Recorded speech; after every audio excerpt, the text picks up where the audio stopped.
Já conhece a loja do canal Operação Policial?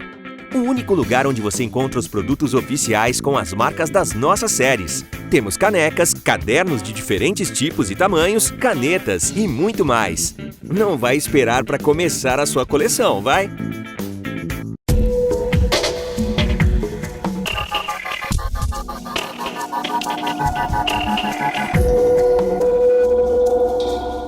Juberlândio Diniz Alvarenga, 36 anos. Bebia tranquilamente em um bar na periferia de Cuiabá no dia 22 de abril de 2022. Reservado e sem amigos, fanático pelo personagem canibal Hannibal Lecter, cuja imagem tatuou em seu próprio corpo, naquele fatídico dia de abril, um desconhecido ofereceu a Juberlândio uma carona para casa. Essa será, tragicamente, a última carona que Roger André Soares da Silva, 29 anos, ofereceria.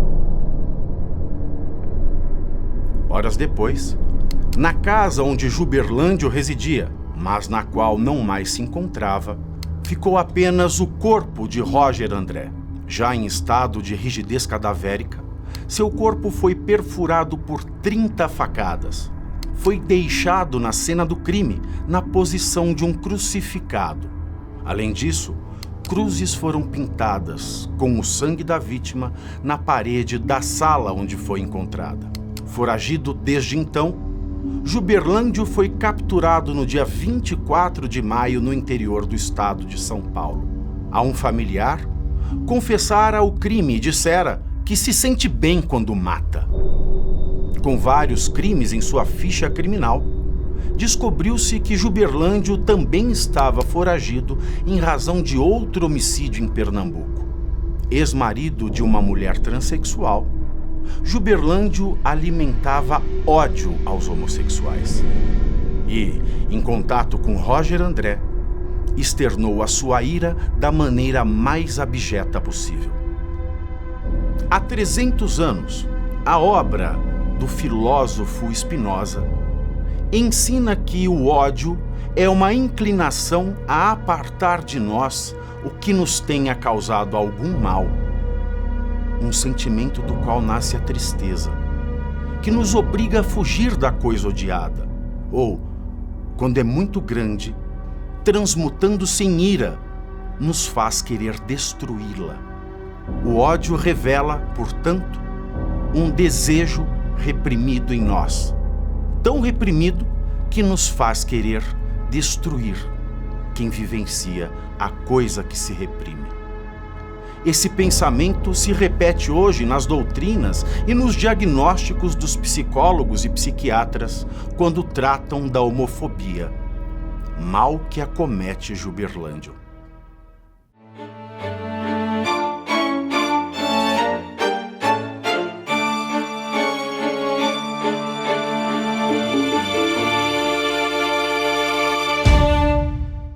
Olá, sejam todos muito bem-vindos. Eu sou Carla Albuquerque, estou aqui com as queridas do canal para os psicofãs. Estou aqui com a doutora Rosângela Monteiro, com a doutora Dina Ackerman. Sejam muito bem-vindas. Obrigada. E a gente vai tratar aqui hoje do caso do Roger Soares da Silva, um moço de 29 anos que morreu de forma brutal na mão do Juberlândio, lá em Cuiabá, no Mato Grosso. Não é isso, doutora Rosângela? Conta pra gente que caso horroroso é esse. É, exato. Esse caso, ele dá conta, né, da morte brutal do Roger. Isso aconteceu lá em Cuiabá, no Mato Grosso. Claro que gera uma situação, né, delicada, porque a cena é brutal, né, todos que estiveram lá, e especialmente num caso desses em que uma pessoa é morta com 30 facadas. A gente já conversou bastante a respeito disso, do que é a morte, né, o homicídio à faca, que envolve muito ódio, né, muita raiva. Arma branca, né? É, uma arma branca. E a quantidade, né, de ferimentos também indica para isso, para um crime de ódio. Porque ele não tinha necessidade. Observando o laudo, a gente vê que ele tem uma série de ferimentos, são 30 no total, muitos superficiais. Então, daí o sofrimento da vítima, porque eu não chego a te matar, mas eu te firo. Né? É muito doloroso e a gente observa que ali houve uma luta, né, pela vida. A vítima lutou até o fim. Então, nós vemos toda a movimentação com o agressor. E aí se chega ao agressor, que é o Juberlândio, né, que tem características, né, bem próprias dele, de ser esse indivíduo extremamente agressivo, um indivíduo mal resolvido com a própria sexualidade, né? A vítima era homossexual, então veja como as coisas todas se encaixam, né? E ali o que parecia, o que deveria ser um encontro, né, sexual acaba dessa forma, em função desse indivíduo singular que é o Juberlândio, né? Então, de primeiro, a gente já pode falar que ele é extremamente cruel, né? Parece aí que não tem empatia. Observa-se na cena algumas coisas ritualísticas, né? Na posição do cadáver, nas cruzes que tem nas paredes. E aí a gente pode explorar uma série de coisas. Seria ele um psicopata, um serial killer psicopata, um serial killer psicótico? Será ou não? É um crime de homofobia? Nesses crimes de homofobia, tem toda essa crueldade? Tem. Tem. Principalmente quando o indivíduo ele não aceita o que ele é. Né? Porque o que é homofobia? O que envolve? Culpa e ódio. Né? Então, eu vou eliminar aquilo, né, no outro que diz respeito a mim. Né? Então, tem uma série, ele tem tatuagens, a gente aqui pode explorar bastante o que seria o Juberlândio, né? E outros crimes também, né, que ocorreram antes, né, da morte. Ele, inclusive, cometeu outros crimes na Paraíba. Sim, exato. Doutora Diná, olha só, temos aqui o Juberlândio, né? Um nome bastante incomum, né? Diferente, né? Eu achei no primeiro momento, quando eu li, que eu tinha lido algo errado, mas o nome dele é realmente Juberlândio. O Juberlândio tem essa característica de não aceitar a questão da homossexualidade dele, né? Que ele é um homossexual, ele é um homem gay.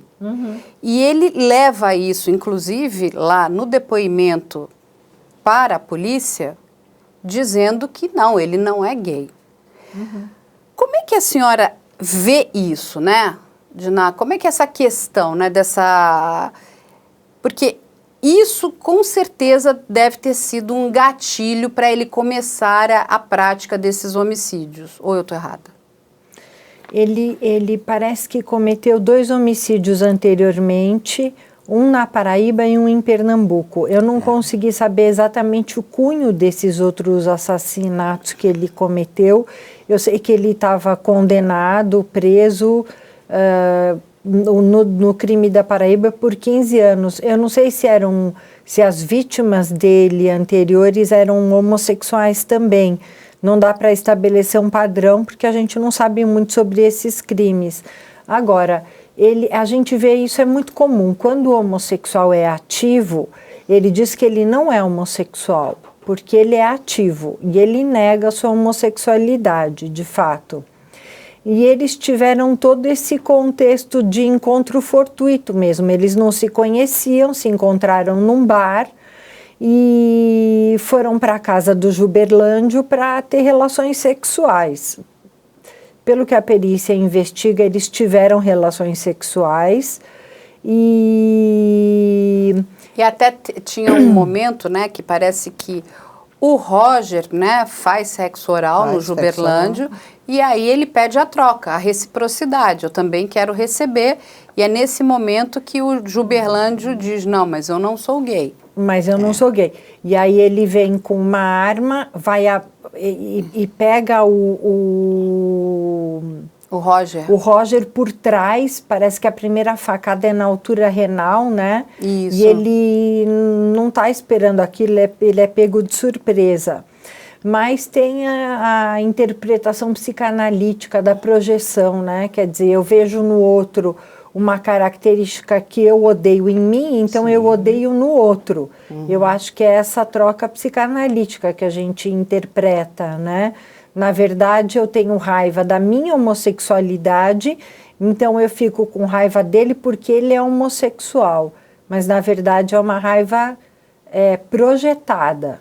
Essa é a interpretação psicanalítica. Isso é interessante, quer dizer, quando você fala de uma raiva projetada, ele então faria isso em qualquer pessoa na qual ele se enxergasse, é isso? Então, por exemplo, quando alguém mostra para ele o espelho dele, ele vai ter uma prática agressiva em relação àquilo, é isso, doutora? Eu não sei exatamente o que detonou ele nessa situação específica. Qual foi o gatilho? Eu acho que são fatores múltiplos e a gente não consegue identificar o que ligou o botão verde nele nesse caso. Ele deve ter tido outras relações homossexuais e não matou as outras vítimas. Ou ele estava alcoolizado também, ou alguma coisa esse menino suscitou nele. É difícil pintar o quadro com todas as suas nuances, né? O que exatamente ligou? Seria ele um serial killer homofóbico, como a doutora Rosângela fala? O que ligou o impulso homicida nele?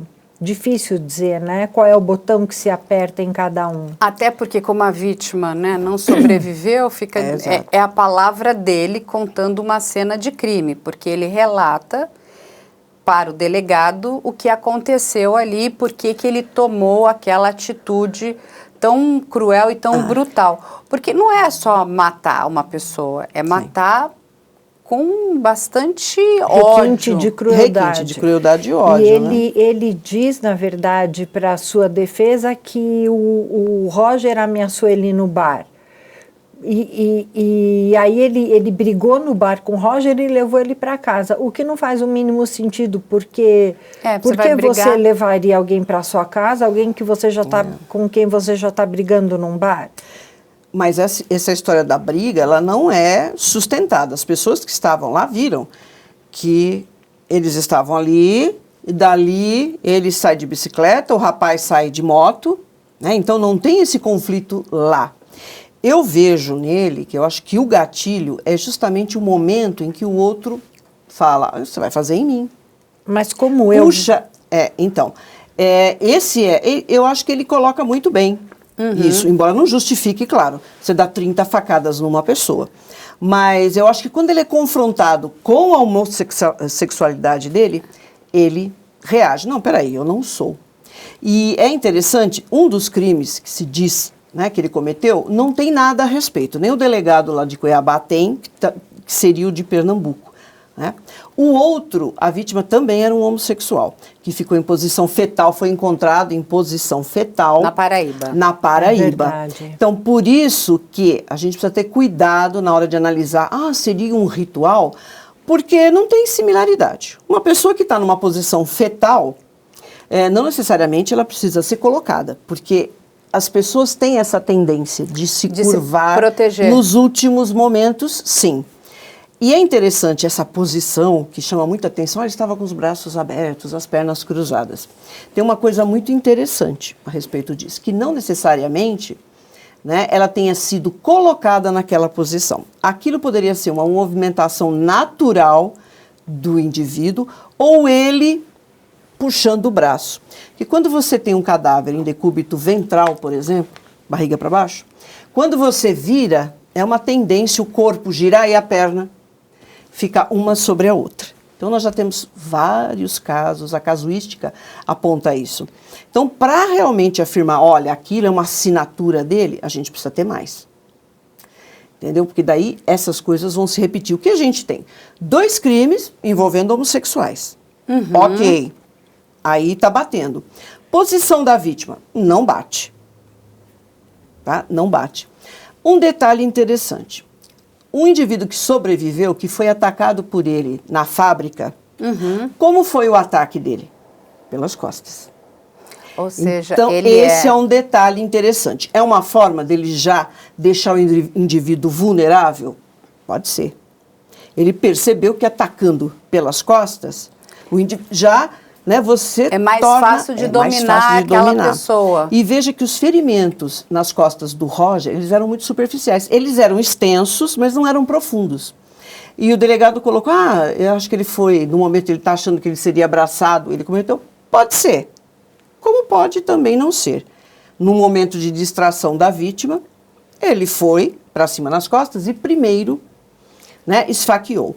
No exame não dá especificamente para falar, isso aqui foi primeiro, esse aqui veio depois. Mas, considerando-se o indivíduo que foi atacado na fábrica, que só não morreu porque a faca ficou, né, incrustada, presa ao corpo, ele conseguiu se safar, ele não conseguiu tirar a faca. Para continuar, né? dando as estocadas as no corpo. estocadas. E o ataque foi pelas costas. Entendeu? Então, me parece que essa questão da homofobia é pertinente aqui no caso. Quando alguém chega e de frente chega e fala, mostra para ele, né, coloca na cara dele, ó, cara, você também é. Porque veja só, eu me relaciono com homens, mas eu não sou gay, porque eu sou ativo. A única relação que ele teve, que pelo menos a gente tem conhecimento, né, de muito tempo, é o que ele teve com a Vitória, que é uma mulher trans. Isso. Por que ele conseguiu ficar 9 anos com ela e, de repente, mata um indivíduo que é gay? Porque ela é uma mulher trans. Ela é homem. Biologicamente, sim. Mas é um homem que tem características físicas externas de uma mulher. Então, ameniza a culpa. Não, tudo bem, mas você está se relacionando com uma mulher que é trans. Não, mas ela tem a aparência, aliás, muito bonita, pelas fotos que a gente viu, né? De uma mulher. Ameniza a culpa. E aí, doutoras, eu vou pedir aqui para a Júlia colocar o vídeo 1, que é a fala do delegado contando para a gente sobre essas mortes, né? Sobre esse caminho que o Juberlândio percorreu aí na criminalidade. Juberlândio é um nordestino, né, da Paraíba. Ele namorou, né, juntou com uma transexual durante 9 anos e conversando com ela, uma pessoa muito solícita, muito bacana, nos trouxe um histórico do Juberlândio que não é de um convívio fácil. Diz que ele já teve inúmeras desavenças na terra dele. Segundo ela, me falou que ele já se meteu em várias confusões, inclusive agressivamente, que já teria desferido facadas em outras pessoas, né? Ela contou de um homicídio, né, efetivamente, que ele teria praticado, e nós descobrimos, através de contato com a Polícia Civil de lá, que ele realmente tinha um mandado de prisão em aberto por outro homicídio. Né? Então, parece que quando ele veio para cá fugindo, né, da recaptura, né, porque parece que foi solto e decidiu evadir de lá, veio para cá e cometeu outro crime. E numa vez passada, ele já esteve aqui, em ano anterior, né, acho que 2014, anos anteriores, e estava trabalhando num açougue, numa empresa aqui de um abatedor, e ele tentou ceifar a vida de outro colega de trabalho sem aviso. Né? Nós coletamos o depoimento, as declarações dessa vítima, dessa outra vítima, né? Que o Juberlândio desferiu lá, segundo ele, várias facadas, aparentemente 5 golpes, e só não continuou porque a faca ficou cravada no corpo e o próprio Juberlândio não conseguiu tirar. Então, é macabro, né? Ele deixou a faca lá estocada no corpo da vítima e foragiu. E segundo essa vítima, né, não foi presenciado por outros, né, o Juberlândio ele estava com o uniforme da empresa por cima de uma roupa de passeio, induzindo ao pensamento de que ele já estava planejando em executar o crime e foragir. Existe um documentado formalizado, né, em Itaporanga, né, que a vítima foi José Pereira Bento, né, o apelido dele era Novinho. E existe um outro que essa companheira dele nos relatou, que é de uma outra vítima que nós não sabemos aqui se há algum processo ou um inquérito concluído nesses termos, mas ela nos revelou E nós não temos motivo algum para não acreditar exatamente por causa das 3 cruzes. Então são coisas que se encaixam, né? Mas o homicídio que ele cometeu aqui em Cuiabá está mais do que claro. Ele, inclusive, confessa o crime, cria uma história que não bate, né? Ele fala que o Roger teria partido para cima dele, que nós não cremos, né? Ele realmente, depois que foi pego, ele, já tendo sido preso antes, ele tenta se desvencilhar das garras da justiça, né? E aí, voltando, conforme aqui, né, o delegado relata, né, ele já cometeu crimes na Paraíba, então ele vem fugido para cá, né, para Cuiabá, no Mato Grosso. E tem um dado interessante que é o que a doutora trouxe aqui. Ele já tinha sido casado com a Vitória, uma mulher trans. Ou seja, tem muitos componentes aqui em relação à questão da sexualidade do Juberlândio, não é? Ele pode até ser um bissexual também, né? Ele gosta de mulher e gosta de homens também. Agora, a questão da não aceitação, em relação a ele ser um homem gay, né? E a questão até do próprio preconceito que ele criou para a vida dele, né? Porque a gente está falando aqui de um preconceito. Sim. Porque se ele está ali aceitando, né, sexo oral de outros homens, qual é o problema dele se dizer que ele é esse homem gay? Uma pessoa, ela nasce o que ela é, né? Então, é o seguinte, o Juberlândio, que é uma bobagem que as pessoas dizem, a pessoa ficou gay, ou ela se tornou um homossexual. Não, ela já nasce, ela já nasce com uma identidade sexual. Então, ele já vem desde muito tempo lutando contra isso. É isso? Então, existe identidade sexual e orientação sexual. A identidade sexual é a sensação que o próprio indivíduo tem de como se sente em relação ao seu sexo. Então, ele sabe se ele é homem ou mulher, ou enfim, todas as outras possibilidades. E a orientação sexual tem mais relação com a pessoa com a qual esse indivíduo sente atração sexual. Então, esse processo de identidade sexual, ele vai se dando ao longo do desenvolvimento. Geralmente, os homossexuais falam que tem alguns relatos de crianças que com 3 anos já sabem que são gays, e tem outros que vão se descobrir bissexuais ou gays com 12, 13. É um processo individual de desenvolvimento. Então, a gente não pode falar que todos eles nascem sabendo que são homossexuais. Muitas vezes essa identidade de gênero acontece ao longo do desenvolvimento da personalidade. A homossexualidade, ela tem relação com fatores genéticos, fatores biológicos e fatores ambientais. Então, é a história da plantinha que precisa cair no solo fértil, precisa chover para florescer. São multifatores, não é um fator único, nasceu gay. Não dá para ser tão reducionista assim. Mas no caso do Juberlândio, né, eu vou perguntar para vocês novamente, ele nega isso. Sim. Ele nega ele entra em profundo sofrimento, porque quando ele se diz, eu não sou gay, né, e tudo mostra que de fato ele é.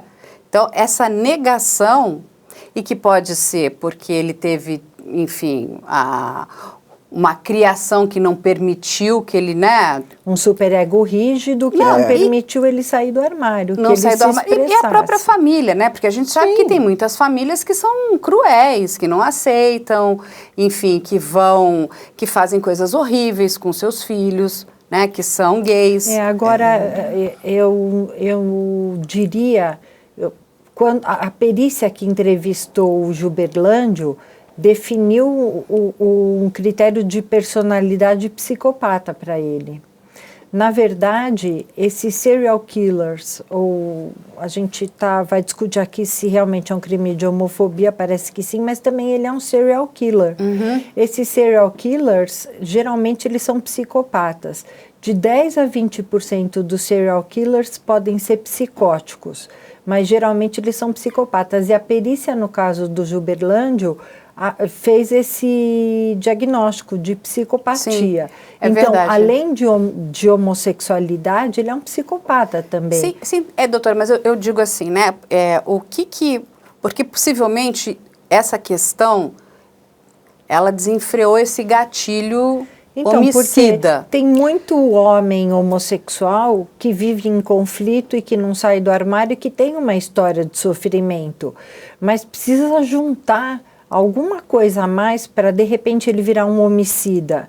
Só um conflito, eu acho que é muito pouco para justificar, porque todo mundo conhece pessoas que têm histórias sofridas em relação a isso, principalmente porque no Brasil a homofobia foi considerada crime só em 2019. Antes era um crime de preconceito. Em 2011, que os casais podem fazer casamentos do mesmo sexo. É tudo muito recente aqui. Esse movimento LGBTQIA+, ele existe as passeatas e o movimento existe há 53 anos, mas recentemente eles conseguiram conquistas, então é tudo muito novo. Não, eu entendo isso, mas assim, a minha pergunta é em relação ao seguinte, essa questão da não aceitação dele, que possivelmente pode ter vindo, né, por questões da criação que ele teve, a gente não sabe como é a família do Gilberlândio, porque a família do Roger, quando a gente, né, entrevistou a mãe do Roger, amorosa, que é uma mãe super simples, né, uma senhora muito simples, mas uma mãe muito amorosa. Né? Você vê que ela é preocupada, o quanto ela gostava daquele filho, ela não tinha preconceito algum pelo filho ser homossexual. Inclusive, ela conta que ela tem um filho mais novo também, né? Mais novo que o Roger, que também é homossexual, e que para ela isso não tem, é completamente ok, porque essa questão, né, da sua orientação, né, da sua identidade sexual, ela é muito particular. Então você veja uma pessoa tão simples, mas tão generosa. Não só generosa, bondosa. Ela é de fato, ela é uma pessoa iluminada, né? Ela tem uma cabeça aberta, né? Ela não está fechada no preconceito.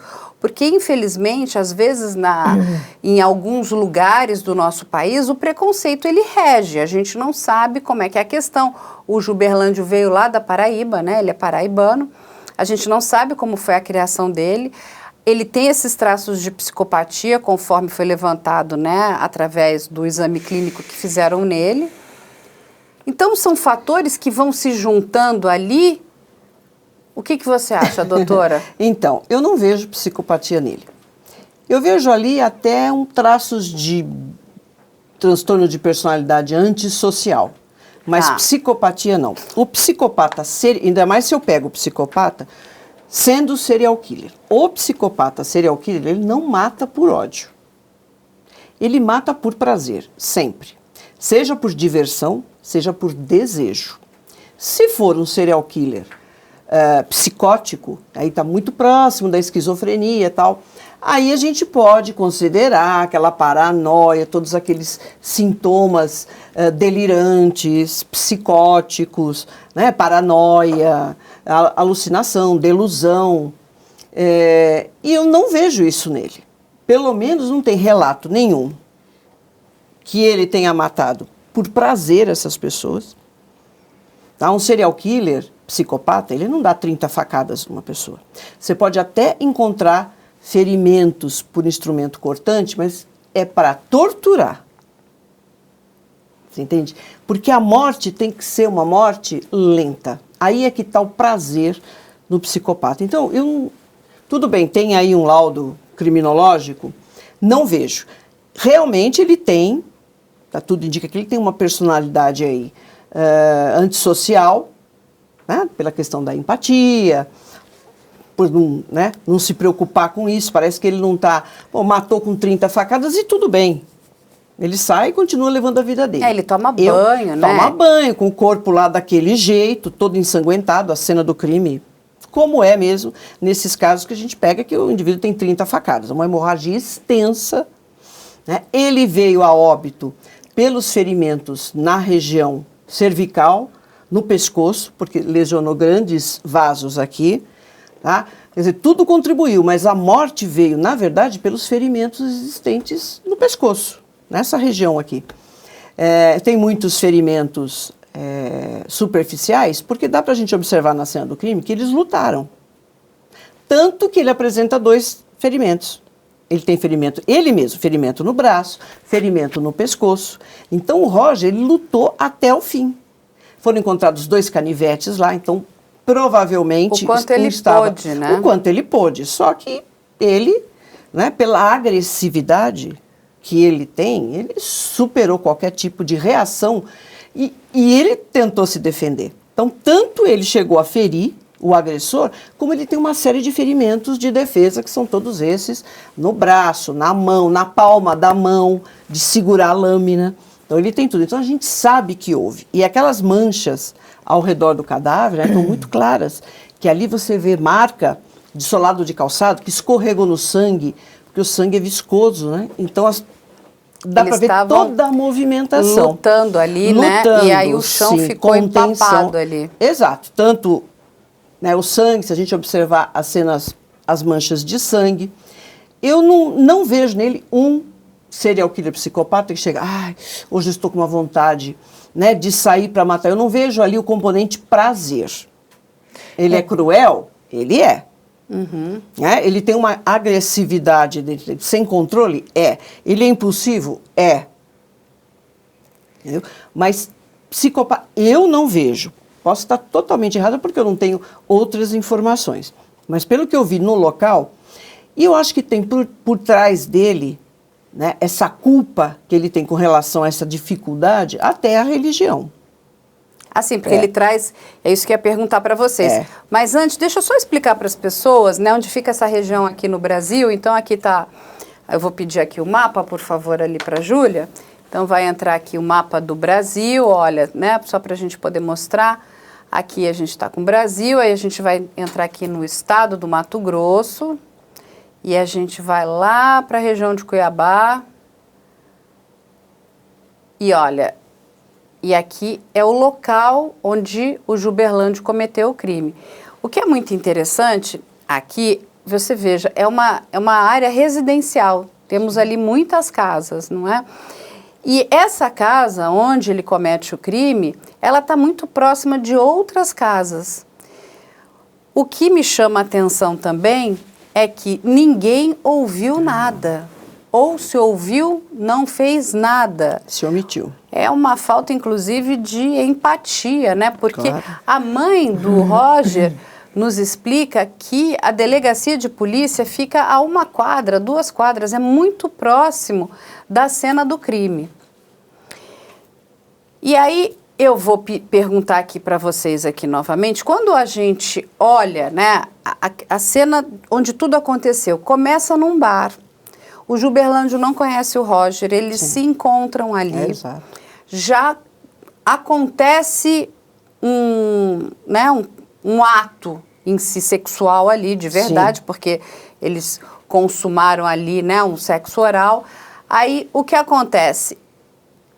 Ele pede para que o Juberlândio pratique nele também, o Juberlândio diz que não. Mas o que eu não consegui entender, e que isso não ficou tão bem explicado, é que o Roger oferece carona para o Juberlândio. A moto é do Roger. Sim. O Juberlândio pega uma carona e, pelo relato da mãe, a moto, inclusive, já estava com sangue. Então, será que essas agressões já não começaram do lado de fora da casa e depois foi para dentro? Porque eu não consigo entender como é que eles encontraram sangue na moto. Exatamente. Isso não ficou muito claro, porque o sangue pode ser por transferência. Uhum. Então, o próprio Juberlândio com as mãos, porque ele também ficou ensanguentado. Tá? E ele estava ferido também. Então a gente não sabe, muito provavelmente é contato por transferência. Ele, ensanguentado, por qualquer motivo, foi tentar esconder a moto ou qualquer coisa e pegou com as mãos sujas. Tá? Não acredito que ele ferido, vamos supor que ele na moto atrás tenha ferido pelas costas do rapaz, ele não ia entrar e não estaria nu e todo daquele jeito. Tá? O que ficou confuso é que em algum momento aí do processo se diz que eles tiveram alguma coisa e depois resolveram seguir para casa do Juberlândio para continuar o encontro. Mas eu acho que aí foi algum engano. Eu acho que tudo aconteceu dentro da casa. Agora, esse sangue na moto, muito provavelmente, cara, é por contato e transferência do Juberlândio. Pode ser do sangue dele, porque ele tem 2 ferimentos, são mais superficiais, no mas pescoço. Mas sangram bastante. Se alguém ali fosse coletar, se a perícia coletasse, inclusive onde estava o corpo, muito provavelmente iria se encontrar sangue tanto do Juberlândio quanto do Roger. Claro que o Roger perdeu a briga, né? Mas ele nem estava esperando por isso. E é bem interessante até. Você vê como ele lutou contra isso, porque ele conseguiu até ferir o outro. Né? Em algum momento ele pegou alguma coisa ali. Claro que o Juberlândio vai falar, não, o canivete não é meu, não sabia desse outro. Isso aí é conversa que todos eles falam mesmo. Ele vai querer deixar a situação como se fosse, sabe? Ele que me atacou primeiro, então eu fui para cima. Isso aí já é o esperado. Então, né? aí eu vou fazer uma pergunta aqui agora para vocês aqui. Eu vou até perguntar aqui primeiro para a doutora Diná. Olha só, porque na verdade todos esses relatos vêm do Juberlândio. A gente não tem relatos da vítima do Roger porque ele faleceu. Não temos relatos de outras pessoas ali no sentido. Então, o Juberlândio conta que aconteceu, né, esse ato consumado ali naquele bar.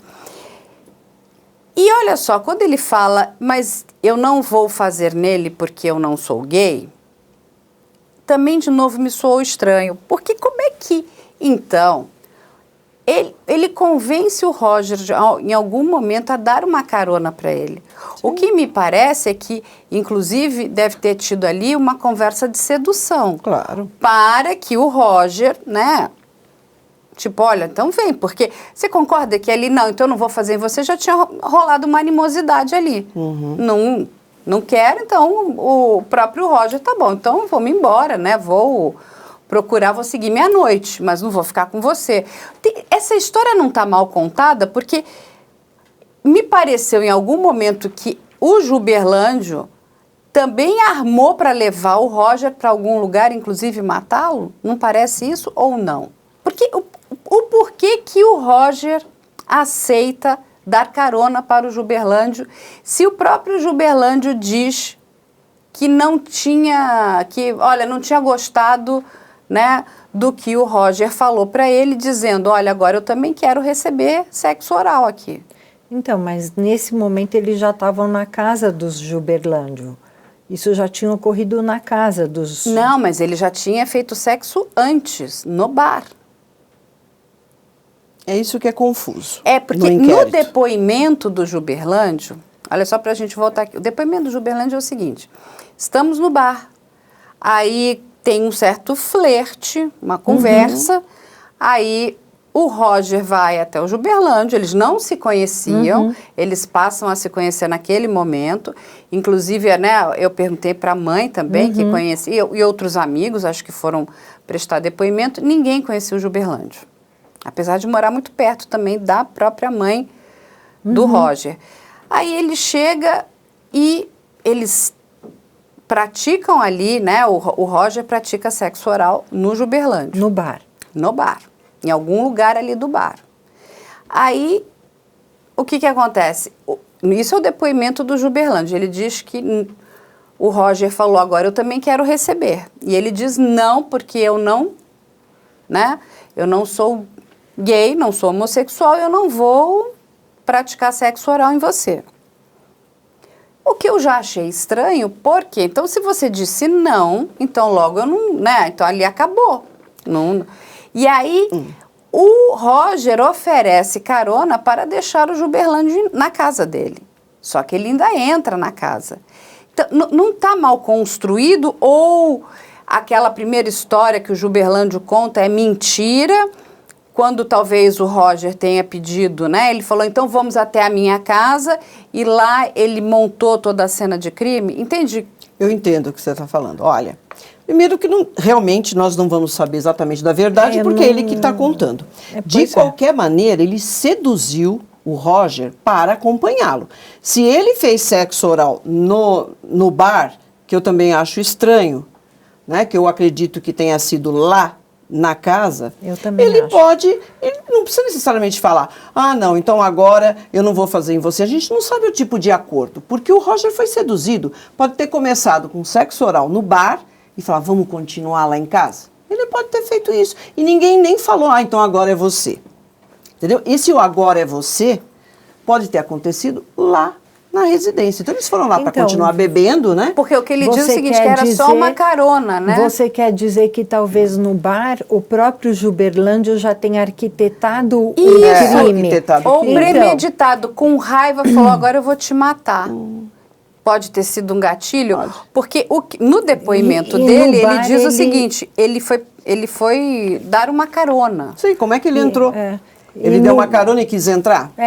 Teve uma sedução, tem uma história mal contada aí. Exato. E o Roger entrou por alguma promessa, não foi para tomar um café, com certeza.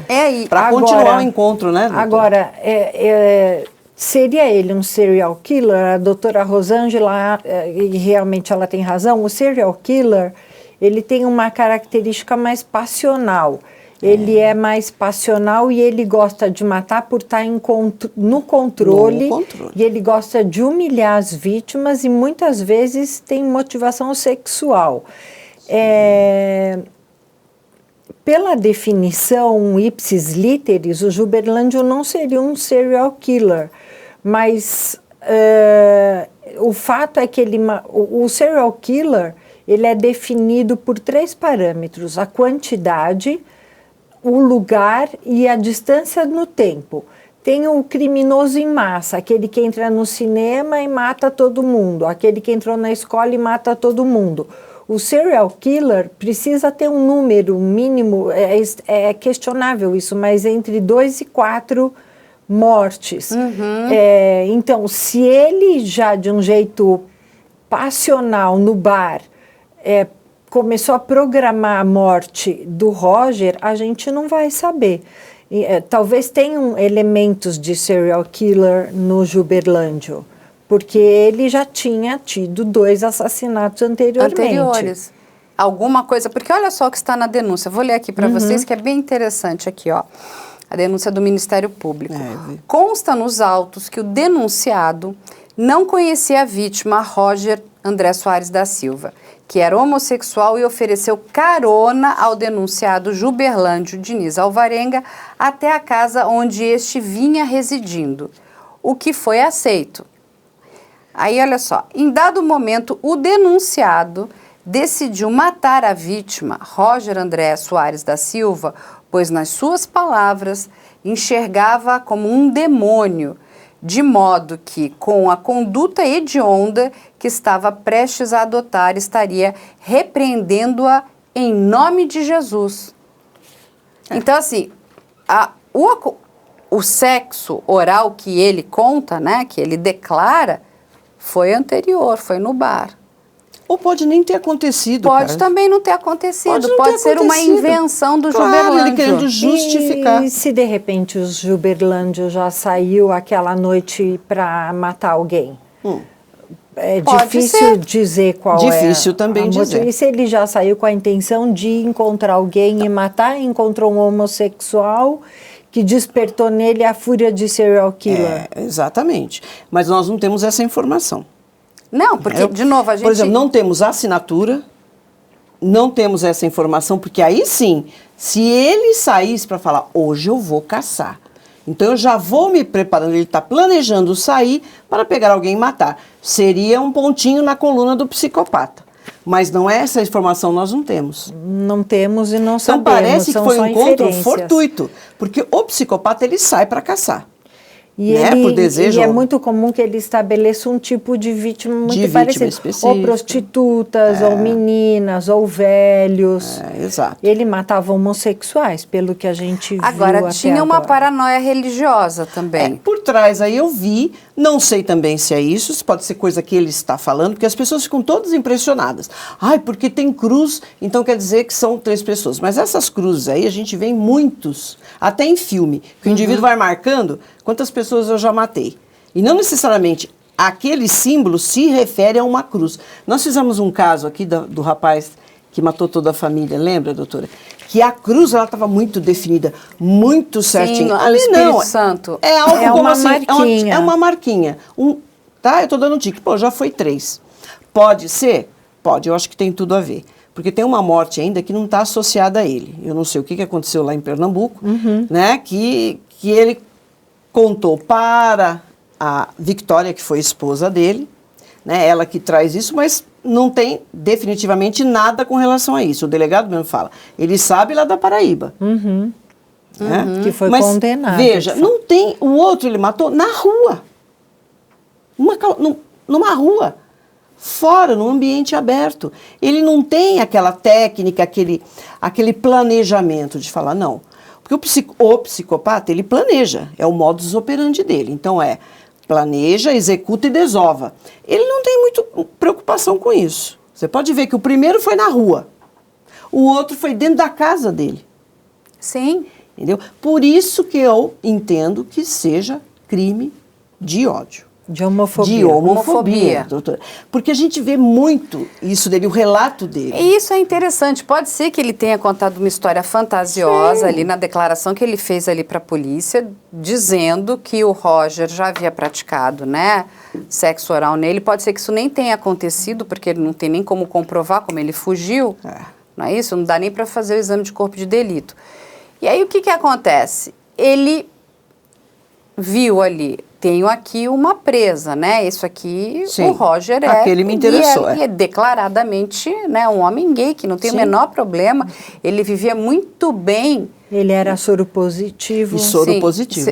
Mas assim, mais do, tudo bem ele ser soro positivo, pelo que a mãe explica, ele fazia tratamento, né? E hoje a gente sabe que todas as pessoas que são soropositivos e fazem tratamento, elas não estão passando o vírus. Podem passar. Podem passar? Podem, depende do caso.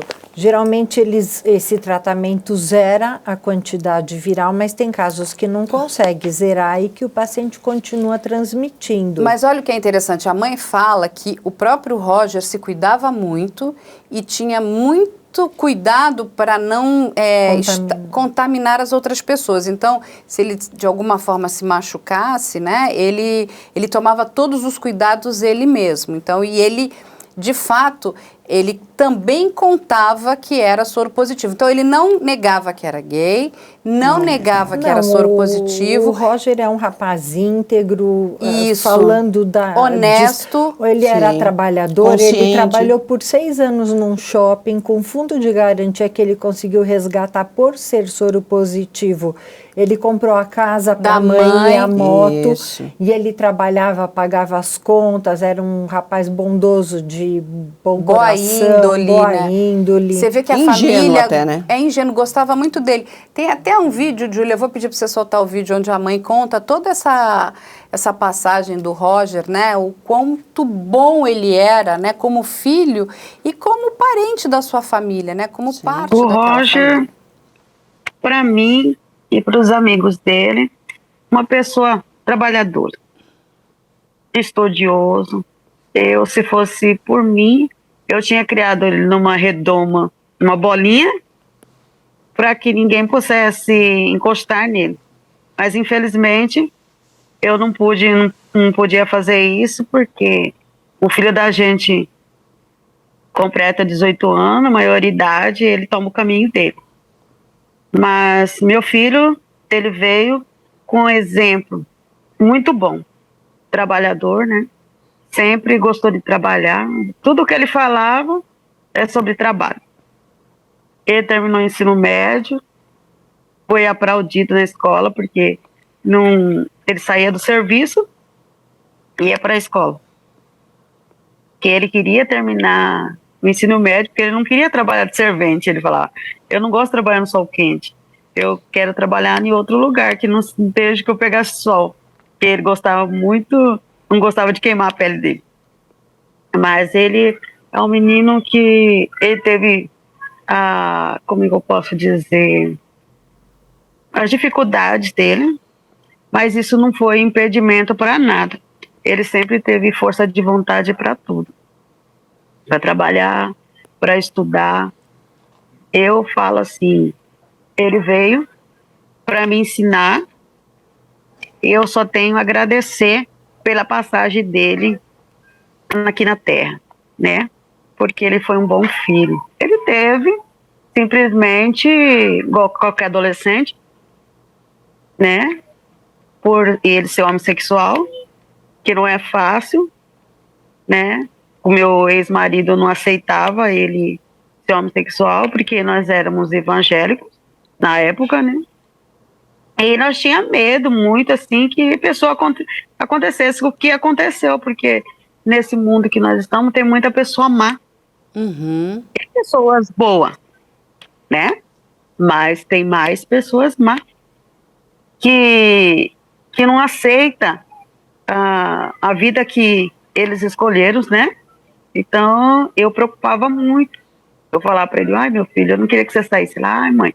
Aí, esses dias, eu meditando, pensando, ele viveu a vida dele até os 29 anos, que ele morreu, ele tinha um mês que ele fez 29 anos, ele fez dia 26, nós fizemos uma festinha para ele, e aí ele foi nas amigas dele, e no próximo mês, no dia 21, no dia 22 assassinaram ele. Então, ele viveu intensamente a vida dele. Ele não teve vergonha de ser quem ele era. E morreu por ser quem ele era, né? Mas muita coisa, se eu tivesse a oportunidade de estar frente a frente com o Gilberlindo, eu não tenho raiva dele, não. Só porém, ele tirou um braço meu. Ele tirou meu companheiro. Meu filho, desde que ele completou 18 anos, meu filho, ele trabalha, ele chegava até mim e dizia, mãe, recebi, tá aqui para a senhora fazer compra.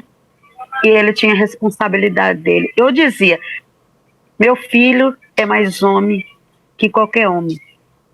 Porque ele não deixou um dia a mãe dele, enquanto ele foi vivo, a mãe dele perecer nada. Porque muitas pessoas não têm sorte, como eu tive. Eu tive um filho, porque muitas vai falar assim, a mãe é assim mesmo, mas não. Se ele fosse um cara mala, eu falaria, ele fez isso e isso aqui. Mas ele foi um filho bom.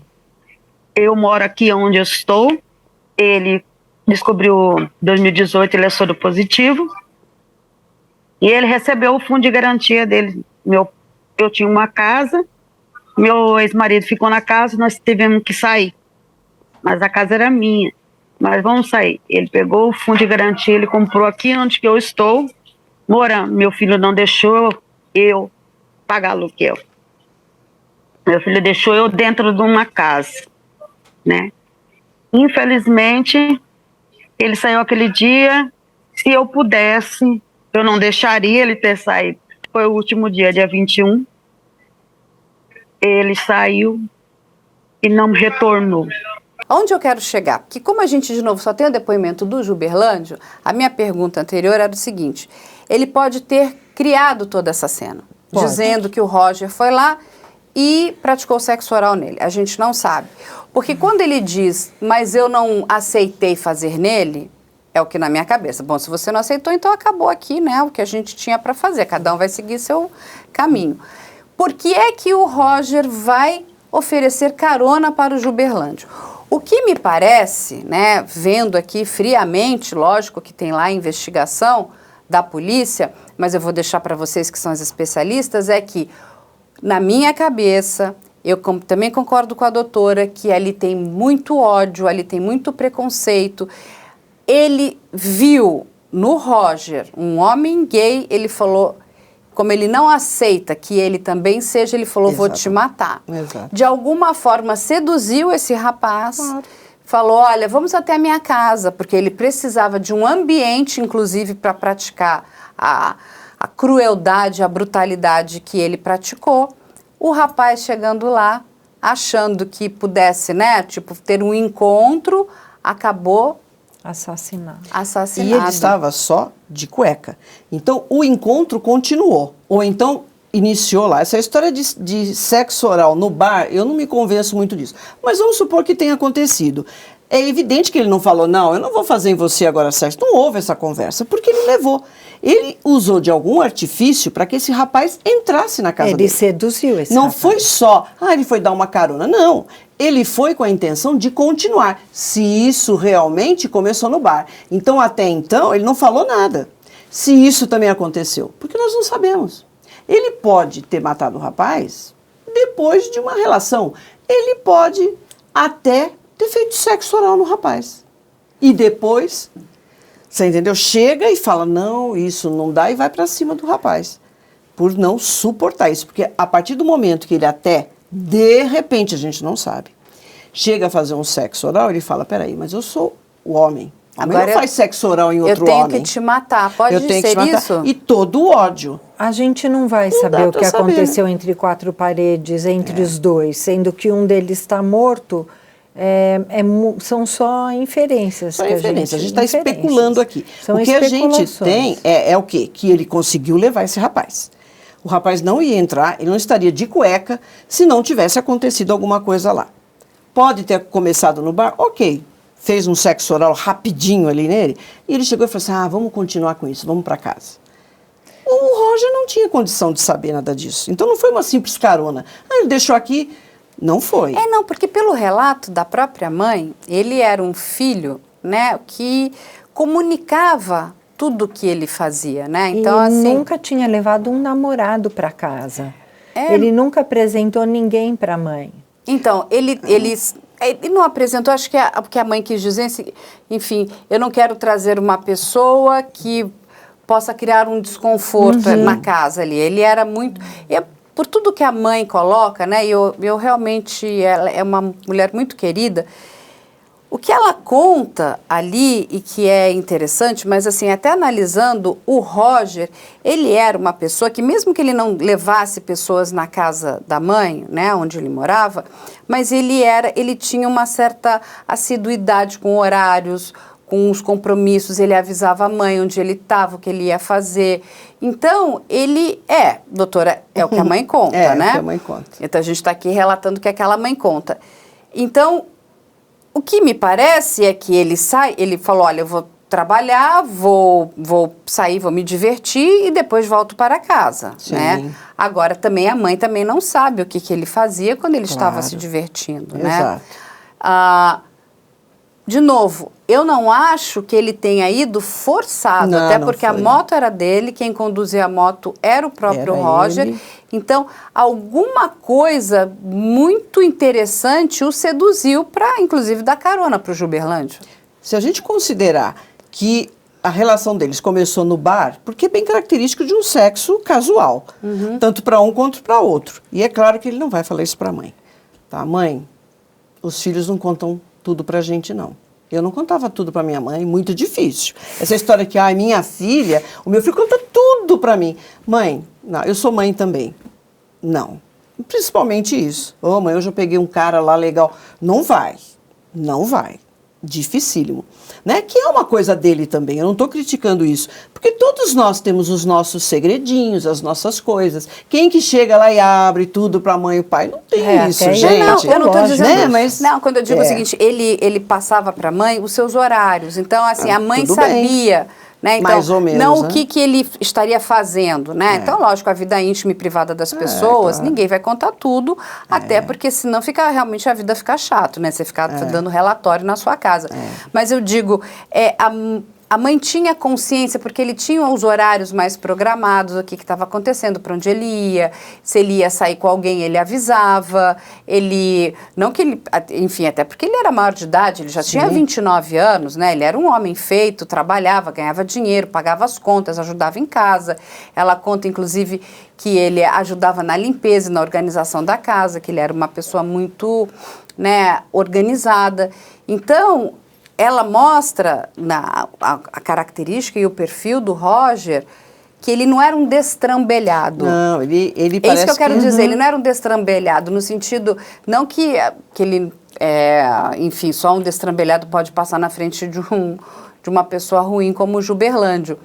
Mas quando ela conta quem era o Roger, ela mostra que ele tem ingenuidade, talvez pela bondade, mas eu não consigo olhar nele também um rapaz tão tonto, tão bobinho. Então, por isso que eu acho que existiu, de fato, algum bom convencimento para ele subir na moto. E não tipo assim, amiguinho, vou te dar uma caroninha. Não, aqui ali...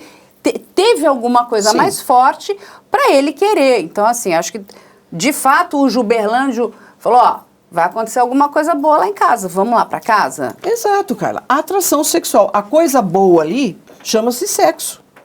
Ele estava afim, foi com a cara do rapaz, do Juberlândio, o Juberlândio gostou dele, atração, sexo casual. Nem precisa ter outro motivo.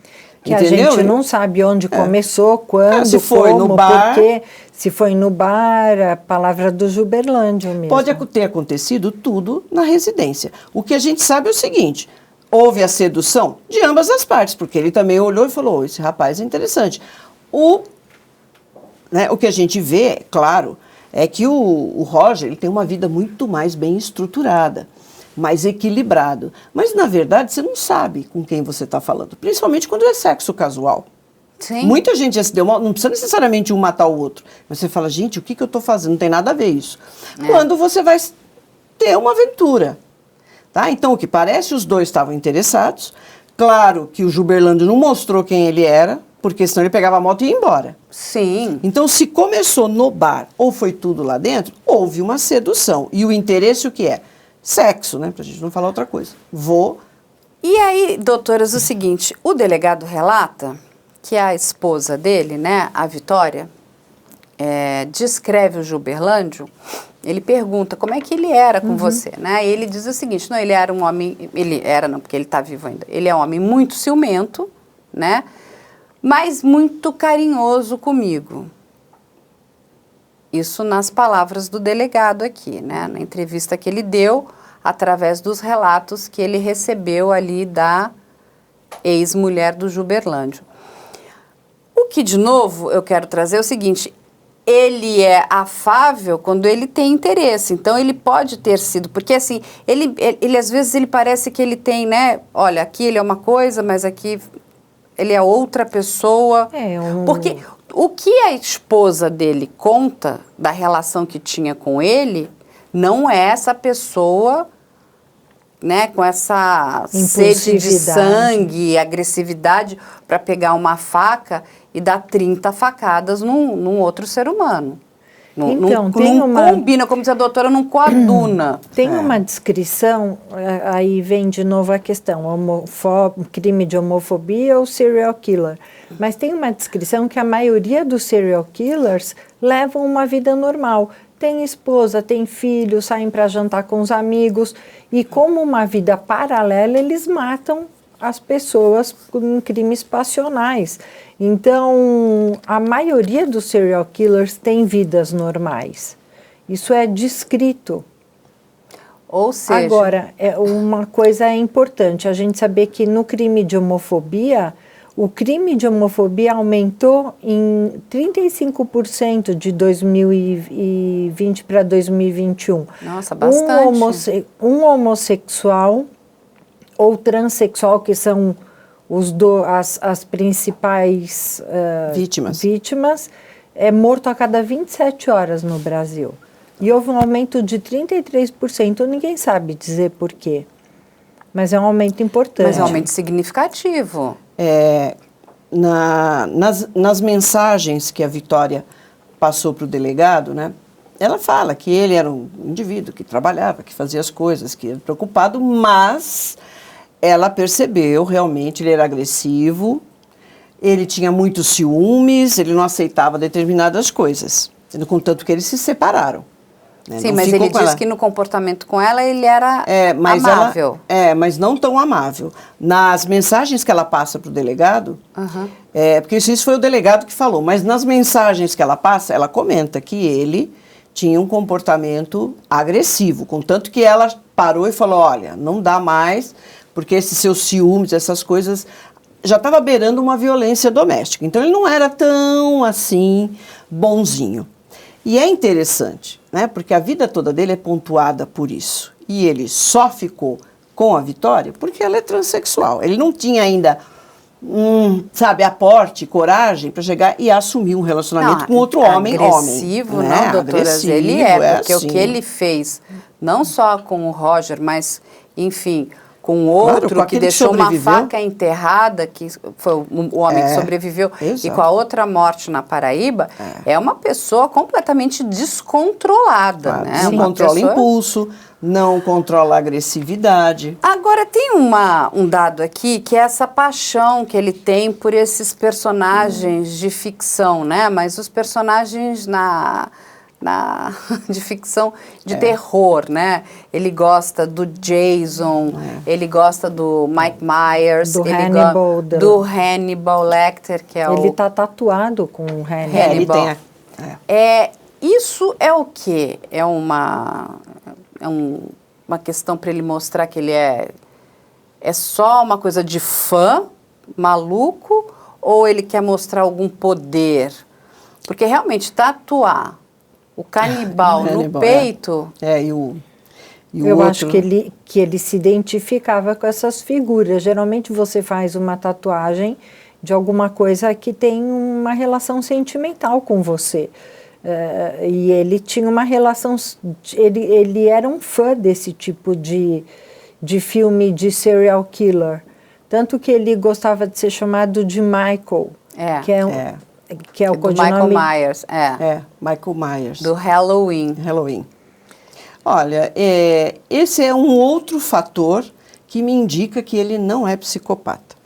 O psicopata, ele não vai tatuar a suástica na testa, ele não vai tatuar o Hannibal Lecter, ele não tem esse vínculo emocional com esse tipo de coisa. O psicopata, se ele for ainda um serial killer, ele quer anonimato, ele quer criar uma máscara social perfeita. É aquele realmente que ele pode até casar, é o indivíduo que é o pastor de uma igreja, ele não quer fazer esse tipo de coisa. Não, eu vou tatuar o indivíduo na cabeça, eu sou estranho, eu faço uma tatuagem com uma faca passando pelo pescoço. Gente, é justamente o contrário. Então, ele quer atuar na clandestinidade. Na clandestinidade, claro. Ele quer ser o mais... Sabe, o Ele mais quer passar encaixado. Desapercebido, gente. Psicopata não faz isso. Podendo, ele vai jogar o crime para o outro, né? Por isso que eu vejo que tem muita emoção, coisa que não tem no psicopata, no caso do Juberlândia. Isso não tira a crueldade dele, a falta até de empatia, mas esse ódio que ele alimenta, na verdade, é contra ele mesmo, por ele não se aceitar. Entendeu? E aí ele acaba, em alguns encontros fortuitos, chegando a esse ponto. Porque esse indivíduo, é óbvio que ele matou o indivíduo na Paraíba e foi matar isso. Durante esse período, ele se relacionou com muitas mais pessoas. Sim. Não é? E todas essas pessoas, ele matou todos? Não. Entendeu? Veja, ele, ao longo disso, ele foi se relacionando, ele foi tendo sexo casual com uma série de pessoas. Por que ele matou aquele na Paraíba? Por que ele esfaqueou aquele rapaz lá na fábrica? A vítima diz, não teve nada, eu não sei de nada, eu estava trabalhando e de repente ele começou a me esfaquear. Isso não é verdade. Tá? Não é característica do Juberlândia. Ele precisa realmente de ter essa motivação. Ele não vai chegar... Ele precisa ter um gatilho. Mas é claro, ele não vai chegar e esfaquear uma pessoa do nada. Você está trabalhando, ele chega, é homem, ele começa a esfaquear pelas costas. Isso é muito significativo. Alguma coisa houve entre eles. Ou a vítima falou alguma coisa que ele se sentiu ofendido, E se o indivíduo chega e faz um comentário também preconceituoso, você é um gay. Opa, que indivíduo que fala isso aqui? No meio de todo mundo, se ele não aceita que é gay, faz uma porque brincadeira, pode fazer uma brincadeira, do nada não aconteceu. Ninguém vai esfaquear o indivíduo pelas costas. E veja só, tem muitos casos de homofobia que nós atendemos que a vítima, ela tem ferimento nas costas. Tanto ferimento, facada mesmo, como símbolo colocado nas costas. Então a gente encontra, por exemplo, um X, ele faz com a faca. O que significa isso? Ele é o passivo.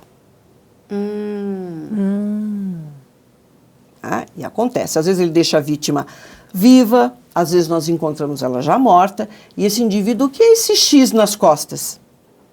Né? Superficial, em geral feito com faca, canivete. Além de tudo, ele é passivo. Entendeu? Isso está muito relacionado à homofobia. Entendeu? Então, é um caso ou outro que ele se sentiu atingido. Porque ao longo desse período que entre ele matar um e outro, ele teve N relacionamentos. Quantas pessoas ele não encontrou para ter um sexo casual? Mas, naquele momento, a coisa, ou pela posição do outro, de se submeter. É muito comum, Carla, o homem que diz, ele mantém relação com outro homem e diz que não é gay, porque ele é o ativo. Né? É muito interessante a quantidade desses indivíduos que vão... Pessoas precisam de muita terapia, né? Não, precisa, porque esses indivíduos costumam frequentar até outros locais onde tenham gays assumidos, para ele falar, olha, eu tenho interesse mais para atuar ativamente. Muitos não querem nem que o indivíduo toque nele. Não, eu não aceito o seu toque, não. Você vai... São as saunas também, né? Sauna, jogo de futebol, dessas peladas que tem, né, nas periferias. Esse pessoal costuma frequentar, tanto o gay que está ali procurando um sexo casual, quanto o outro que fala que não é gay, mas vai transar com um homem, né? Porque ele é ativo, então ele não é gay. Isso é muito comum. Não chega nesse ponto, né? De dar 30 facadas no outro. Porque mas tem muito homem que ódio não, nessa assinatura aí do crime dele, né? Exatamente. A gente não pode nem falar de assinatura. Não, digo naquela noite. Agora, tem uma questão, né, que muitas pessoas relatam aqui pra gente, né, quando vem na questão do canal, principalmente os crimes nessa região do Nordeste, né, que é muito comum essa questão do uso da faca, né? A peixeira, a faca, são...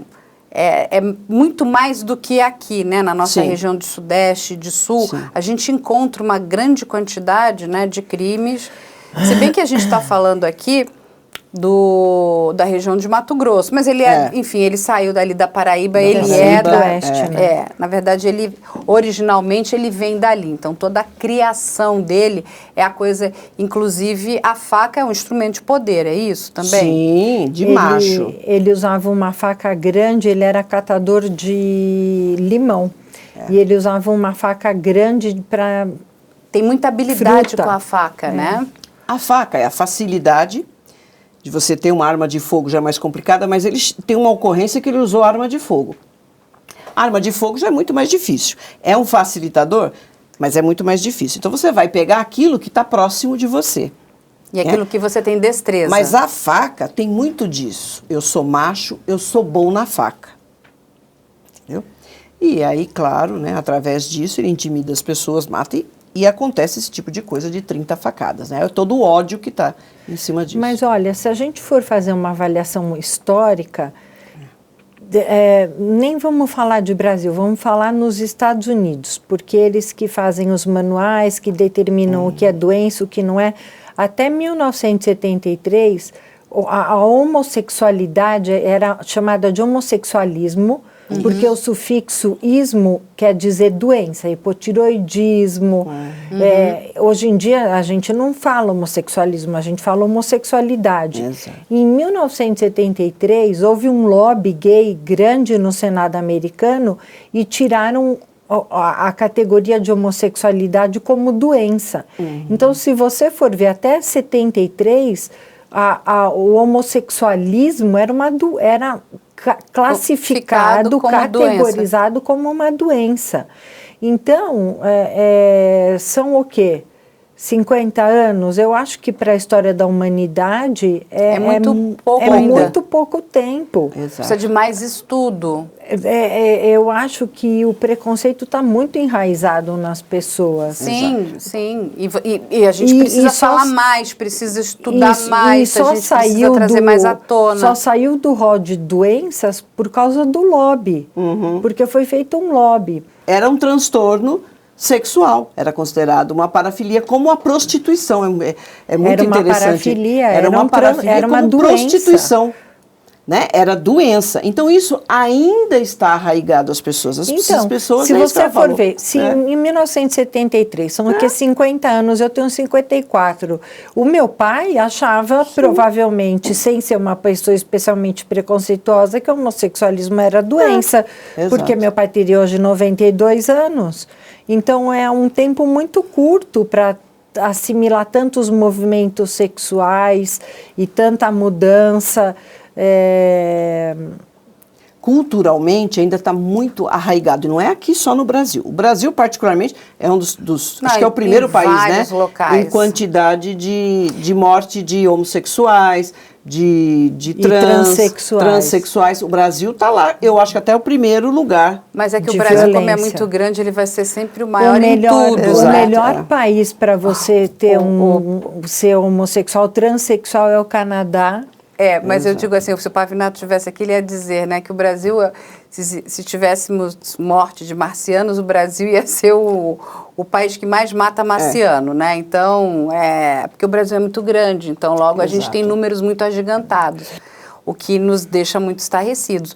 Mas o que me deixa muito bem impressionada é ver a mãe do Roger, uma mulher tão simples, tão esclarecida e tão cabeça aberta, né?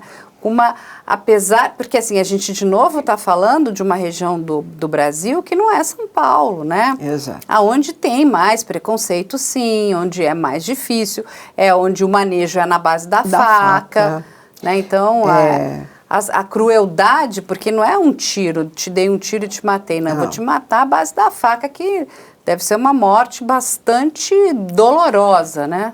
Todos esses crimes, e aí eu entro pela casuística mesmo, que a gente percebe que é uma homofobia, são muito cruéis. A gente sempre encontra 90 facadas, 40 facadas, 60 facadas. A cena é sempre aquela cena de muito sangue, a ponto de quebrar a faca, o indivíduo vai, pega a outra e continua esfaqueando. É um ódio. Isso é ódio, gente. Quando nós pegamos esses locais, o local está pintado de vermelho. É como o caso aqui, né? Pelas fotos, a gente vê característico. Você chegou no local, onde você vê um homem, se você tem a informação que ele é gay, naquelas condições, é crime de ódio, de homofobia.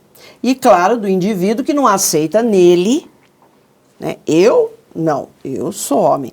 Por trás disso tem uma série de coisas. A criação, a religião, eventualmente não me permite isso. Então ele está sempre lutando, não justifica, porque ele comete o crime muito consciente. Não é que ele estava na hora surtado. Porque ele quis. Mas isso é uma pergunta que eu vou fazer para vocês. Porque aqui ele coloca o seguinte, né? Até na denúncia. Primeiro, essa identificação que ele tem com esses personagens de ficção, né, da área do terror aqui, do gênero do terror. Aí depois ele diz que ele fez isso em nome de Jesus, porque ele enxergava o Roger como um demônio. Ele não pode querer alegar lá na frente que ele entrou em um surto, que ele surtou. Pode. Aí ele entraria na parte de doença mental, ele iria para um manicômio judicial. Que também não sei se é negócio, porque você fica preso no manicômio a vida inteira, não tem porta de saída, só a porta de entrada. Mas muitos presos querem fazer essa jogada. Como eu falei, de 10 a 20% dos crimes é feito por psicóticos, os outros 90% não. Mas Mas possível. Nós temos, né, os psicóticos. Não acredito também que ele seja. ele tem aí um componente importante, esse indivíduo, claro que ele tem que ter um tratamento até para superar isso e para ele se aceitar. Mas não acredito que ele tenha matado o outro num surto. Não parece, mesmo porque ele ficou lá, ele se lavou, ele é uma pessoa organizada, né? Nesse aspecto, sim. Entendeu? Ele esperou, no dia seguinte, arrumou a mala. Ele, né, o primeiro erro dele ali, claro que as pessoas iam associar com ele, porque ele morava, né, na residência. Então, veja a impulsividade. Ele não foi ali racional. Porque ele falou assim, eu vou matar um cara a 30 facadas, vou embora, o corpo vai ficar aqui. É claro que iam associar ele. Quem que mora nessa residência? Fulano. É o Juberlândio. Né? Você veja que ele levou para dentro de casa. Então tem aí a impulsividade, né, que suplantou o racional. Porque ele falou assim, poxa, eu vou matar outro ponto favorável ao indivíduo que não seja psicopata. Porque o psicopata, ele ia limpar, ou ele ia em outro local para desovar esse corpo, se ele fosse um serial killer. Um psicopata e um serial killer. Não, porque é muito interessante, né? Quando o psicopata, ele, inclusive, ele não quer ser encontrado, claro, né? Ele não quer ser desmascarado. A grande maioria deles quer fazer a ocultação, inclusive, do corpo. Veja o maníaco do parque, sim, né? Que ele escolhia um local, cometia o crime ali aqui no Parque do Estado, ou seja, para que ninguém pudesse achar aqueles corpos, não é? Então Não ficariam ali em estado de decomposição até que eles desaparecessem. Sim, é um planejamento. Agora, ele aqui não, ele está na casa que na ele casa alugou, dele, que está no nome dele, ou seja, está tudo muito fácil de ser linkado a ele, né? Vamos chegar.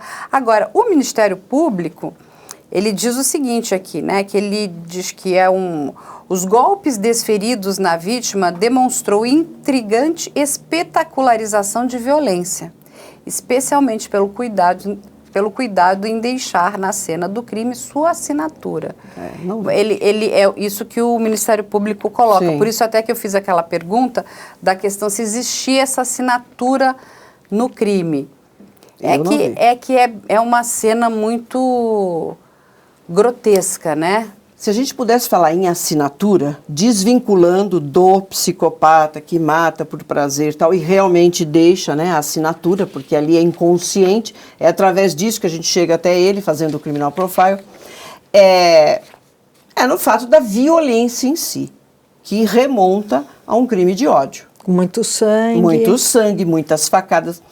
Gente, se eu fizer um levantamento aqui, são assim muitos casos que eu atendi ao longo da minha vida e todos eles com essa característica, inclusive de pessoas famosas, né, que saíram com determinadas pessoas e foram encontradas nesse tipo de situação. Então é sempre muito violento. O indivíduo homofóbico, quando ele parte para isso, que não quer dizer também que todo indivíduo que é homofóbico, ele vai chegar nesse ponto de matar.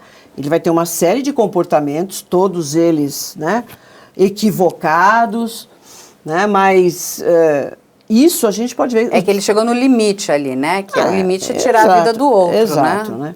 Então a gente vê uma extrema violência. Se é na pancada, em geral o rosto, né, a face da vítima, ela está completamente destruída. Então você vê a necessidade de destruir o outro.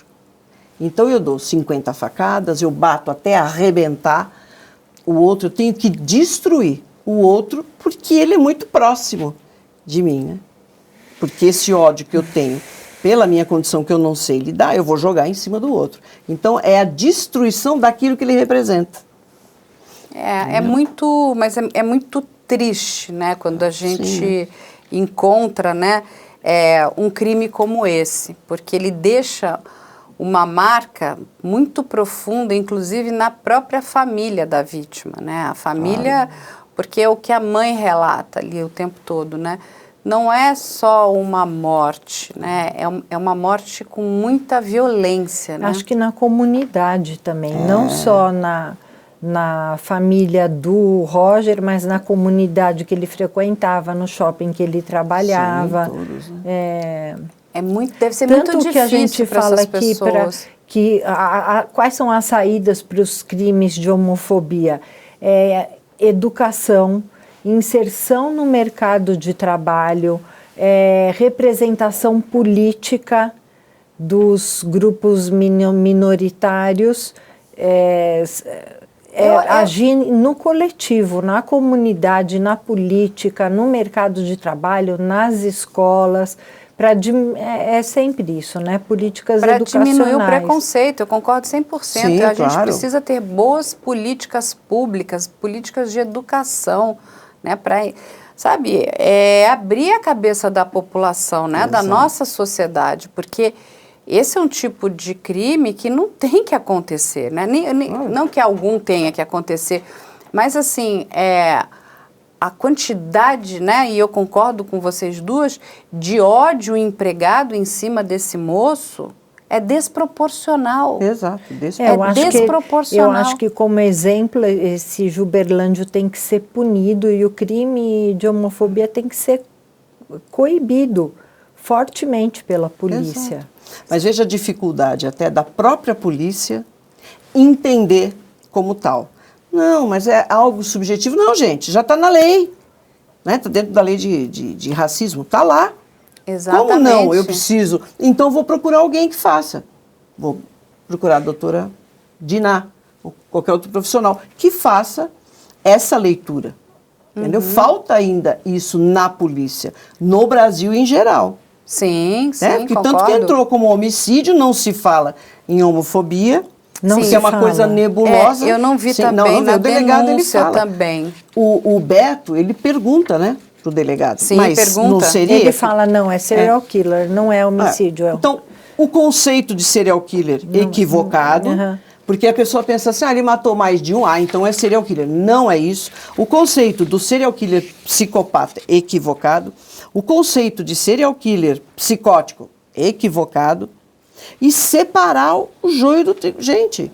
Sim, pode ser que o Ministério Público venha pedir como qualificadora, né? Mas pela denúncia, não consta. Pelo que está aqui ainda não, mas pode ser que ele coloque, né? Aqui está aqui, denúncia, homicídio consumado, torpe, cruel, com recurso que dificultou a defesa da vítima. Mas eu acho até que eles podem revisar isso até o momento do tribunal do júri e colocar essa qualificadora, porque eu acho que... Ele foi morto por ser gay. É o que falta, é o que vocês duas estão explicando aqui. Falta esse entendimento, né, dessa visão da cena do crime, né? Porque isso está dentro da motivação. Por que é que essa pessoa matou a outra? Qual foi o motivo? A gente sabe o autor, mas a motivação ainda é nebulosa, pelo que consta aqui nos autos. Exato. Fica uma ponta solta, Carla, porque se eles mantinham um relacionamento, você pode falar em crime passional. Não é passional aí. É uma raiva projetada. É uma raiva projetada. Por isso que a homofobia, né, tem a ver com culpa, primeiro, uma culpa terrível, porque o indivíduo não se aceita, seja por que condições. Por causa de uma educação rígida, preconceituosa, por causa de religião, né, que ele pode até distorcer conceitos religiosos até. Mas nós temos religiões que falam abertamente, né, que esse negócio de homossexualidade não deva existir, que isso não é possível. Nós temos religiões assim. Ainda hoje os pastores falam de cura gay. Cura gay. Então pregam esse tipo de coisa e temos profissionais que se prestam a esse serviço, ao tratamento da cura gay. É a questão de educação, não é? A gente precisa trazer muito isso para o debate, a gente precisa educar. E não adianta, não é só educação em escola, é educação da nossa população. Exato. Porque quando as pessoas agem com preconceito, essas pessoas sofrem. Quanto mais preconceito existir, mais sofrimento nós teremos. E a gente está dando munição para Juberlândios, né? Claro.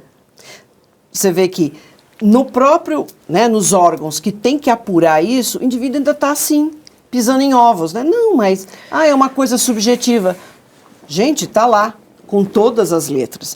Então, inclusive, a polícia, a perícia precisa passar por um treinamento e enxergar isso numa cena de crime, porque senão vai lá, né, como homicídio, esse indivíduo vai sair, isso se ele não cometer crimes lá dentro da cadeia, mas ele vai sair e muito provavelmente uma hora ou outra ele vai As pessoas não têm noção ainda direito do que é serial killer, do que é serial killer psicótico, o que é serial killer psicopata. Então é muito fácil você falar, todo mundo é psicopata. Não é. Sim. Não é.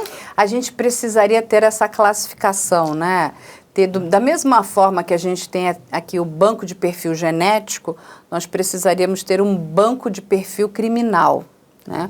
Para traçar ali, inclusive para ajudar a própria polícia, né? Para tipificar. Na captura, né? Enfim, até como lidar com essas pessoas. Exato. Porque são, de novo, ele conta o que ele quiser, a vítima morreu, então ele pode contar todo tipo de história, que aconteceu, não aconteceu.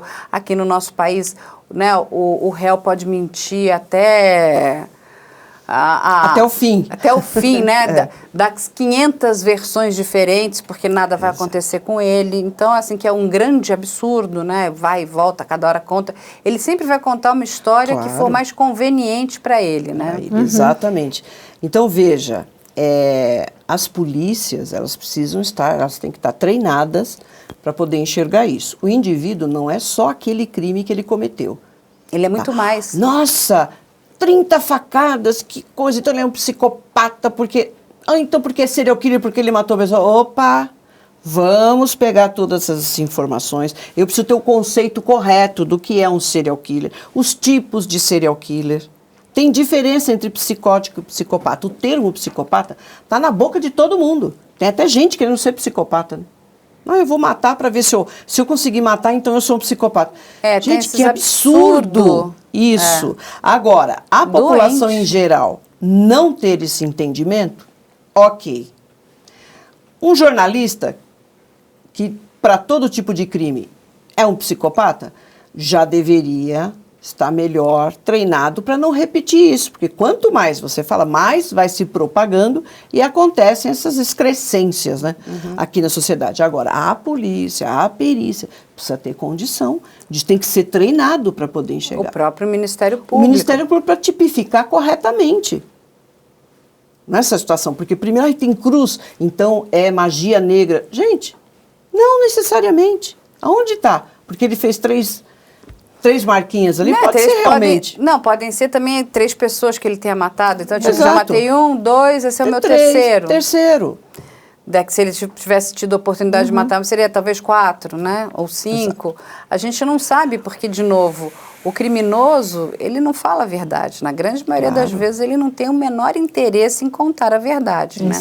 A não ser que seja um crime para se defender. Ele estava ali se defendendo, né? Saindo. Sim. Ele não era um criminoso.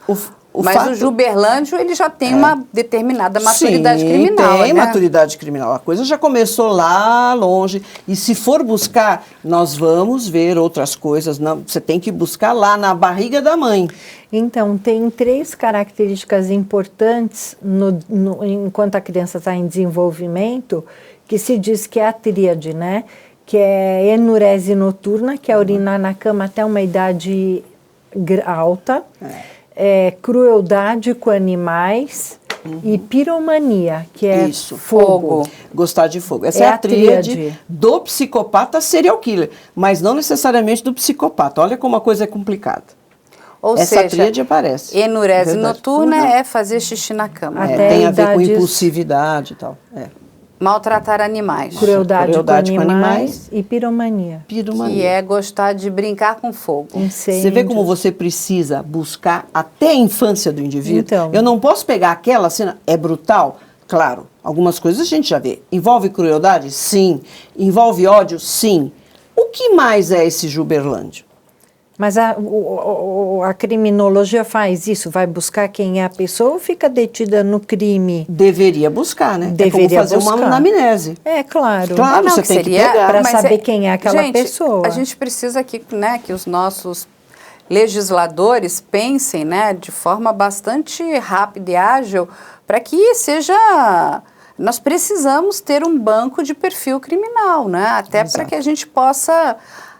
melhorar, né, a qualidade do trabalho da polícia, né, do trabalho policial. Do trabalho policial, do trabalho pericial e do trabalho desses analistas, porque nós temos também profissionais que fazem laudo criminológico que mistura alho com bugalho. Não, sim, mas aí nós precisamos de profissionais, né, capacitados. Capacitados, mas para não fazer nós essa deveríamos confusão. ter ali uma lei que obrigasse, também. da mesma forma, não é? Que você, né, que a gente armazenasse esse banco de perfil genético. Até porque Juberlândio sai aqui, cumpre a pena, ele ainda é novo, vai para outro estado, vai continuar cometendo crime, não é verdade? Sim, a grande possibilidade. E se você tiver esse banco de perfil bem definido, inclusive, até trabalhar nessa questão, né, das famosas progressões de pena, né? Exato. Será que essa pessoa pode entrar em regime de progressão com esse tipo de perfil? Porque não sendo um psicopata, mas ele é uma pessoa com preconceito, né? Um crime de homofobia, ele vai procurar outros homens gays para matar. Sim, porque ele é gay. Exatamente. Não tem como ele fugir disso. Então, a atração sexual dele é por outros homens. Ele teve ali, vamos dizer assim, um tipo de alívio, contanto que ele ficou 9 anos, né, com a Vitória, porque ela é trans, ela é uma mulher trans. Ele vê então, a figura assim, de uma mulher, ele né? vê, ameniza a culpa. Eu estou, na verdade, eu tenho atração por homens, eu estou envolvida, estou mantendo relação sexual com um homem, mas ela parece mulher. Né? Muito provavelmente, eu não sei detalhes da Vitória, eu não sei se ela chegou a fazer toda aquela transição, se ela retirou o pênis, provavelmente ela continua. Então, é um homem, só que ela aparenta ser uma mulher. Né? Ameniza a culpa dele. Não. Enquanto a gente não trouxer esse debate, né, com mais frequência, eu acho que em todos os locais a gente vai continuar tendo esse tipo de crime. Sim.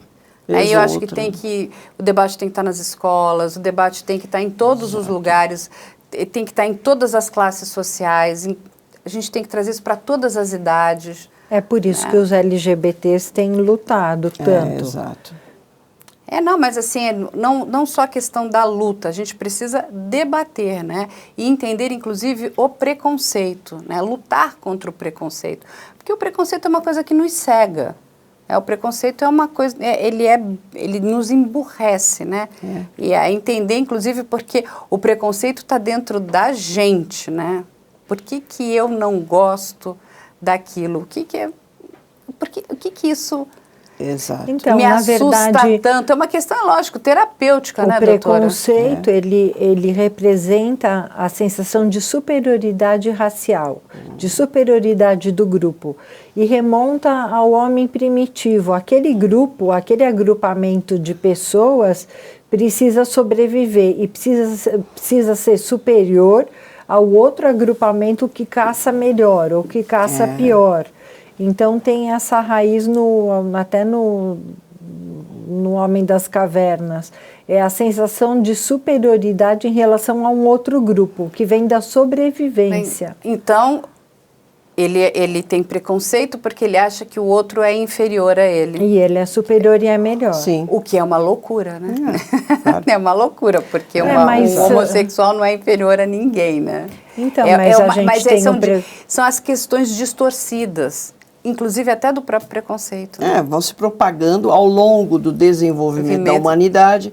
Então, isso tem uma base cultural arraigada, remonta, claro, desde o início, né, dos primórdios da humanidade, onde você tinha que se sobressair, você tinha que oprimir o outro para você continuar, mas isso a gente está falando lá nos primórdios. 2022 é outra história. A gente não evoluiu, né, muito, né? A gente ainda está lá no... São coisas instintivas até, né, que as pessoas não se apercebem. Então nós temos, a sociedade era composta por pessoas mais intelectualizadas, mais espiritualizadas, mas muita gente ainda está lá, naquele instinto básico ainda. Né? São pessoas arraigadas ainda, muito a coisa basal mesmo. Né? Não intelectualizou aquele sentimento, aquela situação. Então acontece esse tipo de coisa. Não sabemos diretamente como foi a formação desse rapaz, porque isso vai se formando isso ao longo da formação da própria personalidade. Nós não sabemos o que aconteceu aí na vida. Isso não justifica. Sim, mas o que a gente sabe é que ele é uma pessoa perversa. Juberlândio é cruel e perverso. Sim. Doutoras, muito obrigada. A gente agradece aqui, fica aí um carinho enorme para a mãe do Roger, uma senhora muito querida, dona Jucimar, né? A gente espera que seja feita, né, de fato, a justiça, que o Juberlândio aí ganhe ali, né, a pena máxima, porque ele merece, né? Não é a primeira pessoa que ele vitima, né? Então a gente já tem outras histórias. A gente precisa que o Juberlândio saia da ação, né?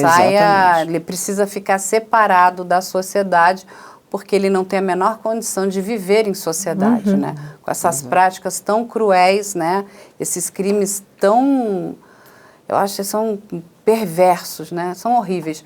Bom, gente, vou deixar aqui as mídias sociais, né? As redes sociais da doutora Rosângela, da doutora Diná. Entre em contato com elas são super queridas, os psicofãs. Fica aqui também os cursos da doutora Rosângela.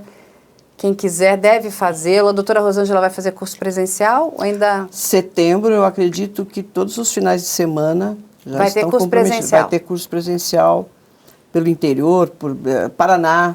Olha que legal! Nós vamos ter aí Pessoal Santa Catarina. Do Paraná. Isso. Santa Catarina também. Exato. E aqui em São Paulo vai ter? Já teve, né, um presencial, não sei quando vai ser o próximo. Aí a Helix Cursos, eu acho que isso já vai constar, né, qualquer tipo de informação... Eles passam? Pela Helix Cursos, sim. E quem estiver precisando, olha, porque muita gente está precisando fazer tratamento. Aqui temos a doutora Diná, que ela é ótima, ela cuida, para ninguém sair fazendo bobagem, não é isso, doutora? Exato. É isso. Gente, fica aqui também as nossas redes sociais. Quem quiser entrar em contato conosco, o e-mail da produção é op@medialento.com.br. E quem quiser nos visitar, é só colocar lá no corpo do e-mail, visita. Aí a nossa produção explica para você todos os caminhos. Tem também, quem quiser os produtos, já sabe, é só entrar no site da loja que está aqui.